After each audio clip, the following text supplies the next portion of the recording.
Hello, Ukraine and Russia. Hello, Ryan. Hello. It's good to see you, Igor. Good to see you too.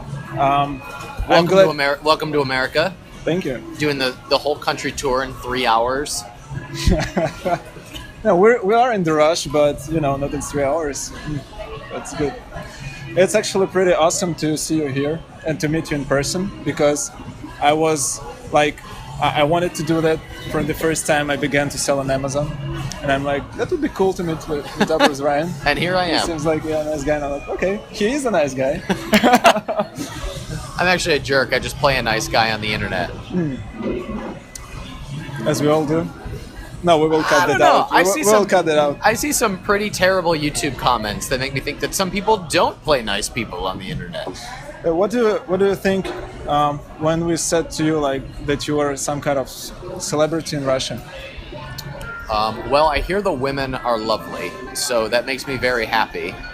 The fact that my story is well known is a little bit interesting. Apparently, there's videos of me being dubbed over in other languages. Is that right? Yeah. That's hilarious. That's awesome.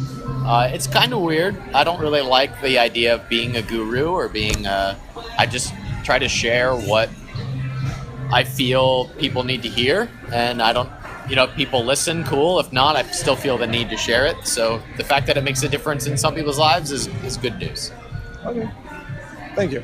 And let's say we have lots of people right now in Ukraine and Russia that want to start Amazon business. Let's talk about them a little bit. What would you start from if you wanted to start new Amazon business? What would you do right now? All right, so biggest distinction, I made this early, and I think this made a big difference in my success, is that you don't have an Amazon business. You have a business that collects orders on Amazon. What in the world is the difference? The difference is one is completely reliant on what the data from Amazon tells you. The other is a brand.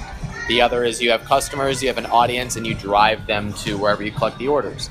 Completely different experience. So we were talking earlier about some branding propositions and what you could do to not just be a place that takes your orders on Amazon.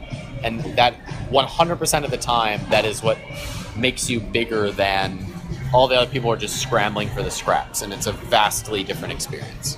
But this kind of mindset would be suitable more for entrepreneurs, right? Well, as opposed to what? As opposed to just people that want to earn a buck and Oh, just right. go away. Yeah. Well, I mean, you're right. Those are not entrepreneurs. So I don't work with people who just want to make a buck and go away, because that's not sustainable. So you can have a business that just exists to cash flow, that's fine. But if it's just like a make money thing to you, like that's a completely different mindset that I don't know how to work with that mindset. Because we have lots of people that their attitude towards Amazon is like, okay, we can go there, make a buck, and go away. That's Right. it. And then most likely they're failing, and they're Right. like, okay, Amazon not working, it's scam scheme or something like that. That was happening. Yeah, if you're not willing to put in a year's worth of work and not take any money and and you can't list at least 3 products within your brand, you have no business building the brand. What would be the first, like, let's say, budget for launching a new business? How much money do you need to launch a new business on Amazon? Minimum $3,000. Okay. I would recommend $5,000. The cool thing about the work we do is $5,000 or $10,000 can become $10 million. We have people in our mastermind who are selling their businesses for $10 million and up, and they started with $10,000. And so that value proposition to an investor is very attractive. So if you don't have the $10,000, there are plenty of people who have $10,000 that would love to buy into those types of businesses. So the more capital you can get, either your own raising it or bringing in other partners, the more capital you can bring to it, the better, because most people are trying to do this with this amount of money. So if you go all in or you bring in an investor, you win. Sounds smart. Well, thank you. I think about this a lot, probably too much. Okay, so let's say person has like $5,000. How would you spend it? Like for instance, you have $5,000. How would you spend those $5,000? If that was your last $5,000, I wouldn't put it into a business. Buy yourself a bottle of wine and a journal and figure out what's next for you in life. But if you were to put $5,000 into a business, it has to be in building up an audience that you can launch to and then releasing products to them. It's just, I get frustrated because so few internet entrepreneurs think about the audience. They just think about the product. But the audience is what drives all the product sales. The only reason why people care about selling on Amazon is because that's where all the buyers are. It's where all the eyeballs are. Why don't you just go make your own eyeballs? Or just go pay to be in front of them.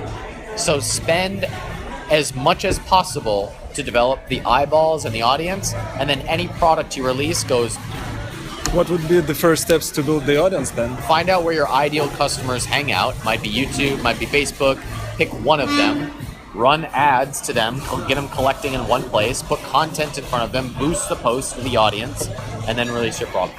So what would it be like? Like 4,000 on product manufacturing and 1,000 on audience building? Well, it's going to obviously depend on how much your inventory costs. But the more you can spend on marketing, the better. Obviously, your first order is going to eat into a large majority of that. Some people, the 5 or 10 grand is going to take up just for inventory. All right, so every dollar you make on the next, when you're selling those, put it into building up the audience. And what market would you start from? American market, is there enough money yet, or you can? I only sell in the U.S. Only U.S., no European so I can't. I'm not skilled to know what's going on in the other markets.